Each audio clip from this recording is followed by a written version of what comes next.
I've been thinking about this for a while. So I'm wearing the same shirt I was in the last video I shot. So I swear I wear different things. It's just I haven't been wearing this again. This is also kind of like my PJ shirt.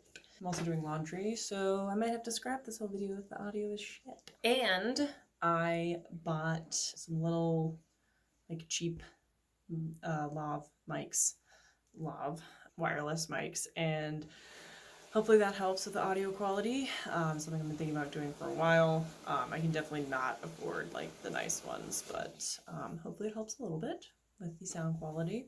But I've been thinking about my struggle with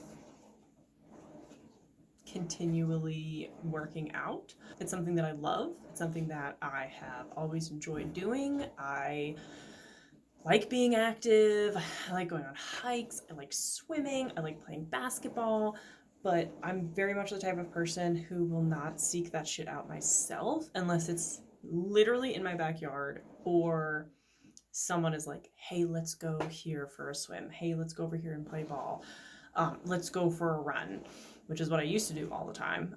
Running used to be my main form of exercise, and I really loved it. It was a form of like meditation for me, which I kind of didn't realize until I stopped running, because I realized how busy my mind is, and without having that consistent outlet of running, and I did long distance running, it's just so much time to just be out there with your thoughts, and you know, it's very like methodical, like a fucking metronome, you know. It's your pace, your feet against the pavement, your breathing, you know. I always tell you that in yoga and whenever you're trying to meditate, you know, like in through the nose, out through the mouth. There are times when I'm running where I'm just like, like fucking dying, going up a hill or something. But it forced me to do those things, and it genuinely helped me mentally so much that, again, I kind of didn't even realize it because it had been a part of my life for so long. I did cross country and track from middle school until college. Through college, I didn't do it my senior year. Yeah, whenever I stopped doing it consistently, which was a little bit after I graduated, because I still had friends who ran, and we would go on runs together, and like we lived together, so it was easy. It was like, hey, you want to go for a run? I was like, oh yeah, sure. And even though it wasn't as consistent as, you know, I'm running every single day, it was consistent enough that it was helpful. But then probably a few years-ish after college is when I really stopped. Plus I had old injuries, which would act up, and then I would not do the things I need to do to take care of them. So anytime that I would like start running a lot, then they would show back up and be like, hey, you need to take care of these. And I'm like, I could just stop running, and then that's what I did. But I would always have other ways of keeping active. Either my job was super active, or my commute to work. I would bike to a lot of jobs that I had. I would walk. Even if I had to take the bus, sometimes I would have to like walk half a mile to like get to the bus stop and then, you know, go wherever. So most of my life have kind of been forced to be active in some way, which has its advantages. You know, I think it did have a lot of advantages, you know, keeping my heart healthy, keeping my muscles going, keeping my joints moving. But there are a lot of disadvantages, you know, when you're forced to do something just because it's your mode of transportation or your job, that can get really demanding over time and really painful. I was starting to have a lot of problems with my feet, my knees. Depending on the job that I had, I would like be in constant pain sometimes because my feet would be, you know, if you're standing all the time, especially in a lot of like retail environments, you know, it's going to be very hard floor, and it would just kill my feet regardless. You know, I'd get insoles and stuff, and that would help, but you know, if I'm standing for 6 to 8 hours a day, it doesn't matter. And then on top of that, I was usually walking or biking or taking the bus home, and it's just a lot. It's a lot on your body. There's been times where I've had breaks from that. I've had more like kind of office-esque jobs, but then those were like, I guess I shouldn't just say office jobs. I've been like a counselor. I've done other types of things where it's just you're not It's kind of like hybrid, like you're in an office setting, but there's also a lot of stuff that you do like walking around and stuff. So I liked those jobs a lot for what I wanted to do with my career, but they were very mentally and emotionally exhausting, so that it didn't matter that physically I was ready to go out and do whatever. You know, I had the physical energy to go for a run, to do some Pilates or yoga, or go for a swim or whatever. But I just did not have the energy to just get up and do it, because I was so drained from those jobs that by the time I got home, that was it. I was done. Like, unless someone was dragging me out, which happened sometimes. There were times where people would just like, you know, I have a friend who I would go on a lot of runs with, and he'd be like, all right, Claire, we're going for a run. You said you were going to go for a run, let's go for a run. And that was always really nice and helpful, just to help me kind of get out of that funk. And then I had friends when we lived closer to, I think it was a school pool. We would go up and go in the pool and, you know, swim for a while, and that was really nice. But again, this is when people are like, hey, let's go do the thing, or I have a car, let's drive to this thing and do whatever activity. Because that was the other thing. I've lived in a lot of places that are like food deserts, and usually if you're a food desert, that means that you don't have like a nice little community center that you can a nice little community center that you can go to and go to a pool or take yoga classes, or you have to walk, you have to bike, you have to take the bus, and you have to hope that the bus is running at those times. And then a lot of times when you're in areas like that, you have to take two buses. It's not a direct, oh, let me hop on the bus and I'm there in 10, 15 minutes. No, you have to get on one bus, go to that connection, hope the other bus is on time, get on that bus, and it's just a lot. It's a lot after working full time and you just want to go do a thing real quick. It's a lot of fucking energy. So in my adult life outside of college, exercising became a lot more difficult if it was not already a part of my work day commute routine, whatever. So the past probably like couple years, I've definitely noticed a shift in how I physically look. I've basically been the same weight my entire life. Like once I hit like, oh, you're full grown now, I've been the same weight for like a decade, which I'm very thankful for. Like I had a good metabolism, I was an active person, I was able to be active, but there were times where I was definitely not getting enough food. I dealt with a lot of food insecurity, depending on what job I had, depending on where I was living, just not having the means to really get the nutrition that you need, just living with a bunch of people and we're all struggling together trying to make it work. And so I had a job recently that I had to stop because the washer was making and it's doing its thing, but it's making a lot of noise. So I closed the doors and hopefully that helps a little bit. But I got this job where it really helped with my food insecurity.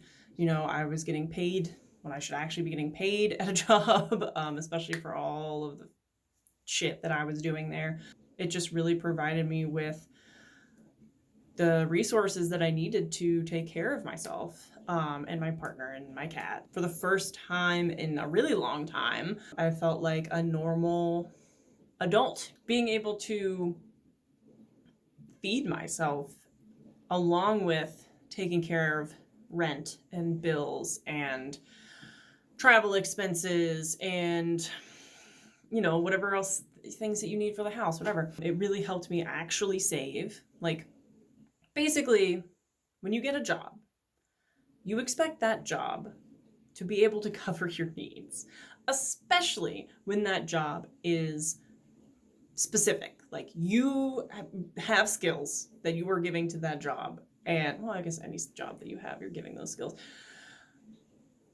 If you go to school and then you go and you get a job within that field, you expect that job to then be able to not only cover your needs, but cover some extra things as well. I'm not talking about a fucking vacation to the Bahamas, which, why not? That should be a thing, but that's not even what I'm talking about. I'm literally just talking about basic needs and then you being able to save up for anything, medical needs, things you need for the house, like I said, like just emergencies, whatever. But so often in our society right now, there are people in my age range who did all the things they were supposed to do, went to college, got jobs within their field, and you're not getting paid shit. You're not getting barely any benefits.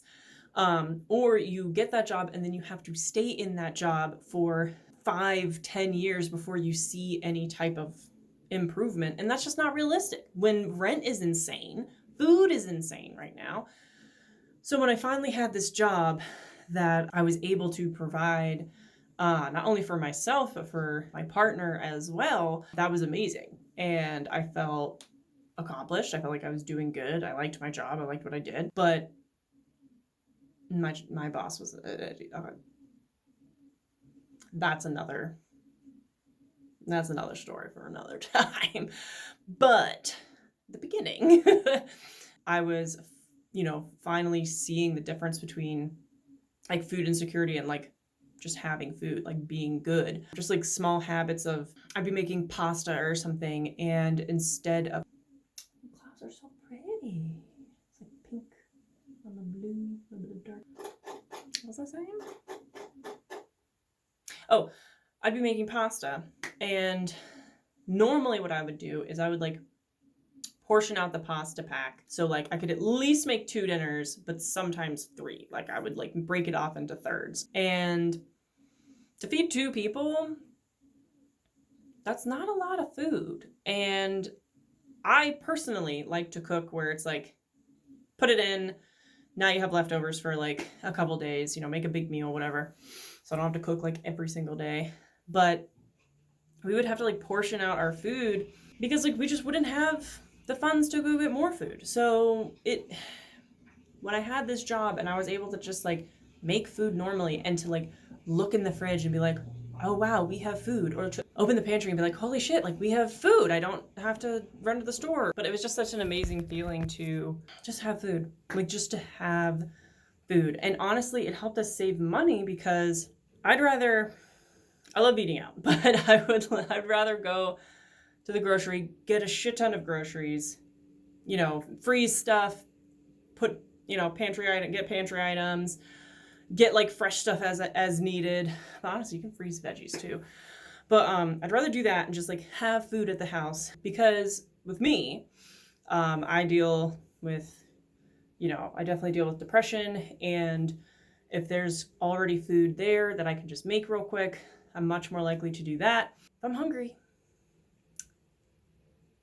and there's not like shit to make, like I have to get like real fucking creative. There's gonna be times where I just like order out because I'm hungry and there's barely any food and I don't feel like figuring out how to make a meal out of beans and some sauces that we have, and then like maybe a couple veggies that I probably need to cut some mold off of or something. Like, when it gets to that point, and it's so expensive to order out. It's like for 2 people, you'd be lucky if you got it under $60. And I'm not talking about like some fancy regular shit. Like these sites that you have to order off of, because a lot of times, even if you call the place, they're like, oh no, do it through Grubhub, do it through Uber Eats, do it through DoorDash, whatever. It's always more expensive. They have these taxes and fees and whatever. So I always try to call the place first to get a better price. If I can just do it directly through there. But a lot of times they're like, fuck you, do it through the thing. And I'm like, that's a lot of money. So I would try not to order out. But the reality is that we need to eat. You need to eat. You're a person, you're a human being, you need food. And I, for one, do not function well if I do not have food. I can do it. We can all last a certain period of time without eating. But if I'm expected to go to work, if I'm expected to try and take care of myself, to do any type of household shit, to take care of my cat, like, I'm gonna need energy. So there were times where we would order out more often than we should because it was difficult to go get food.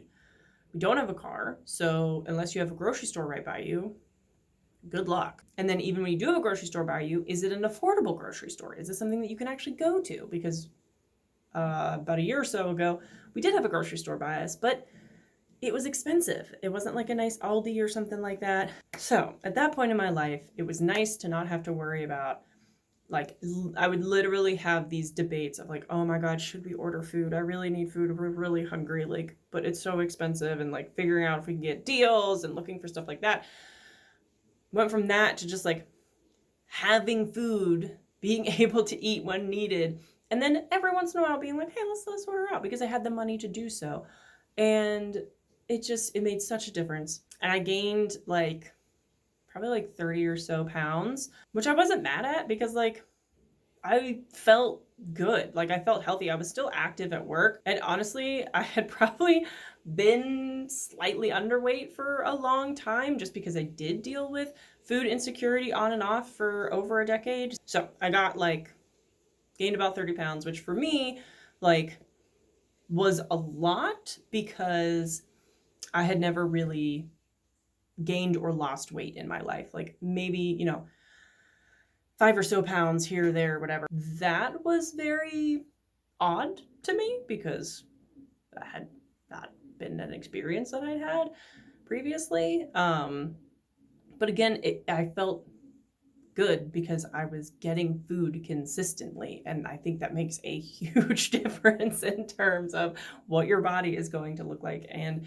how you're going to feel. Like, I didn't feel sluggish or anything like that. I felt good. But I have definitely battled with, bouts of body dysmorphia growing up. I mean, especially the diet culture being as prevalent as it was when I was young. Not that it isn't now, but I feel like it was like really prevalent when I was young. It definitely had an impact on me. I've, gone through it and done my own healing with that. So it was a little difficult for me at first, because like, I wasn't used to my body looking like it was foreign to me. It was like, this is not my body. This is not what my body looks like. The only changes I had seen with my body previously is, oh, I'm getting nice and muscular, or, oh, I'm bloated from eating that, or my period or whatever. But that was really it. It didn't really have huge fluctuations with how my body looked. So that was like very jarring for me. And I honestly had to like do some work to be like, hey, this is your body. You're fine. You're healthy. You know that you're eating good. And this is just what your body looks like now. And I found it a little hard to talk to people about it initially. The people who I did talk to, my friends, were very understanding, but I do find it hard to talk about that sometimes, just because I feel like when you're someone who looks like me, we always kind of do like a comparative thing. So like, if I go to somebody and I'm like, oh, I don't like the way that my body looks. When you have a body type like mine, like, even though I gained that weight, I'm still tall. I'm still relatively slender overall. So if I have like a conversation about how I feel about gaining that weight, there is that kind of worry that someone isn't going to take me seriously, because like, you're skinny, you're this or you're that. Luckily, again, I have very supportive and understanding friends who know that it doesn't matter what your weight is. You can have body issues regardless. Talking to my friends about it, we talked about how like growing up, that shit was really difficult. How shitty it is that it's just like ingrained into, especially women. Obviously it happens with men as well, but specifically women, like, oh, you have to look this way. Or if you are curvy, you have to look like this type of curvy, not this curvy. We don't like that curvy over there. Ugh, why would you even think that? But this curvy, nice. Or like, if someone is like, like fucking skinny has been the thing for so long. But even that, like, oh, you have to be like this type of skinny, not that skinny. Oh, you have no tits and no ass. Oh my God, but this skinny. Yes, look at her boobies. But it's shitty. Like, you have to fit a certain thing. And if you're outside of that thing a little bit, why are you even here? Why do you exist? And the other thing that I had to deal with was that all of my clothes started to not fit. Because my hips were bigger and my tummy was bigger, and all of my clothes, like, I've had, I go through cycles of like, getting new clothes, getting rid of clothes, whatever, like everyone does. But there are certain pieces in my wardrobe where like, it's my fave shorts, or it's my fave pair of jeans or skirt or whatever. And it was to the point where it was not going past my thighs. Not moving. Not like, oh, I'm rolling out of these a little bit. Not even getting them on at all. And that was a lot for me, because it's like, these are my clothes. They did not shrink. They did not change. I've had them for years. And that was really hard for me, because like a part of me is like, ooh, yes, I'm getting juicy, nice thighs. Mm-hmm.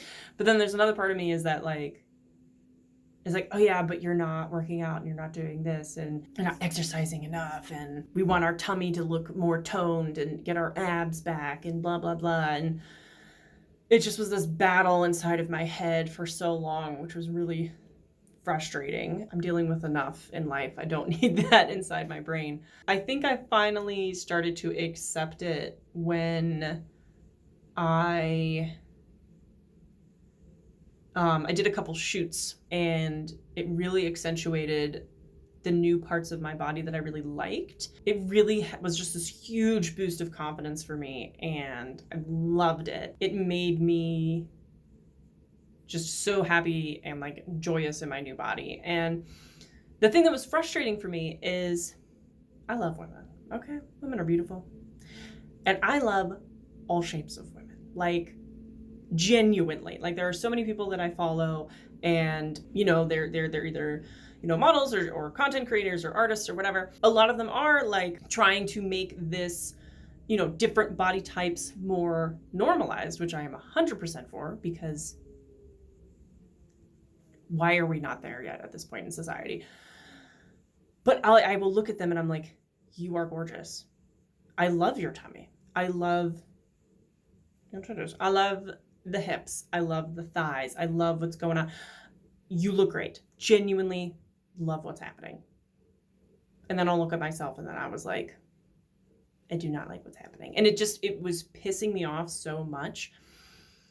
And I was just so happy that I had those shoots, because it brought me back and was like, this is your body. Your body is here, and it has been through so much fucking hell, especially the last few years. And you're here, and you're still like breathing and moving and alive and able to do the things that you want to do. All of this is to say that I was one way for many, many, many years. Things change. Life happened.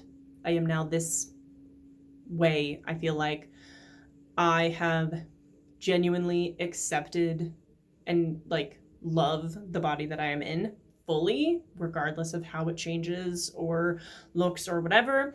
And if something else happens down the line, I will learn to love and accept that. So I think that I'm finally in a good place to start working out again, because my mentality has changed around it. You know, I do love working out for the sake of, you know, mentally, emotionally, spiritually. I do think that it helps me out so much, but there is a part of it that's like, ooh, but I could like look like this, and ooh, I can get my abs back, and you know, I can make my arms look stronger and whatever. Which, like, great, fine. I don't mind when other people work out for aesthetics, but I don't think that that is good for me. I don't think that it's bad if I work out and I'm like, oh, this looks good. But to have that be one of the main goals, I don't think is good for me. And getting to the point where I am right now with my body is a good place, I think, for me to step back into working out, because I do want to work out, because again, for all of those other benefits, and just like my heart, my lungs, like since I haven't been working out consistently, I'll go for a walk, maybe a mile in total. And if I'm going uphill, I'm like, whew, whew. I'm like, that's not good. I gotta get these lungs back in shape. Absolutely. And I'm still young. The other thing I don't want is I don't want to have the excuse of being old, right? I jokingly say that with my friends, and I've actually kind of stopped doing that, because I don't even want to get into that space mentally where it's like, oh, we've reached a certain age. Now my knees feel this way because I'm old. Now if I sit down for X amount of time, I'm in pain because I'm old, or I hurt my back when I'm sleeping because I'm old. All of these things have happened. I hurt my back once leaning over to tie my shoe. So I do not want that to be the excuse, like, oh, we're just getting older, so like this is what's gonna happen. No, I know people who are doing fantastic, way older than me, in their 50s, 60s, 70s, killing it. And I want to do preventative care now so that like I don't have fucked up knees when I'm in my late 40s or 50s. Like I don't want that. I want to be healthy. So I think I'm in a better place mentally, and physically the space that I'm in is much better. So I hope that you all come with me on my journey. I'm going to document it because what I was going to say at the beginning of this video, and then I went into everything else because that's just how I am. Also, I think it's important because, I don't know, I feel like I need to share it. I just started talking about it, so I'm going to leave it in. I think something that will help me, because what I'm dealing with right now that's I'm really struggling with is just doing the thing. Like, I really struggle with just starting whatever it is I need to start. I love working out. I love drawing. I love playing video games. Sometimes I even really enjoy cleaning. It makes me feel good. It makes me feel satisfied. But getting to the thing is what I have issues with. It's not that I don't want to do the thing. It's that I genuinely struggle starting it. Probably my undiagnosed ADHD, honestly, is something that I wish I was treated for and medicated for. But again, that's a story for another time. So what I'm going to do is I'm going to take you with me, and I am going to film whenever I'm working out to be a motivator for myself, because it's like, I feel like if I have more than one motivator to do something, that's going to help me a lot. And just kind of the expectation of, hey, I got to do this thing because I said I was going to do this thing, on top of I want to do the thing. Like, I kind of need to go outside of myself to do the thing. And even if there is one person on this page, it's for you, that will help me to continue to document my journey. Also, documenting it to kind of help me, like, I don't know, reflect and be like, hey, I really liked doing this. Like, I know I love to dance. I know I like to run. I like yoga, but like, there's other stuff out there. Like, what specific type of dance workout or run or whatever helped me. So, yeah, I need to do this. I feel icky in my body, and I don't want to feel like that anymore. And it's getting cold, and I have a knee that gets really painful during the wintertime. So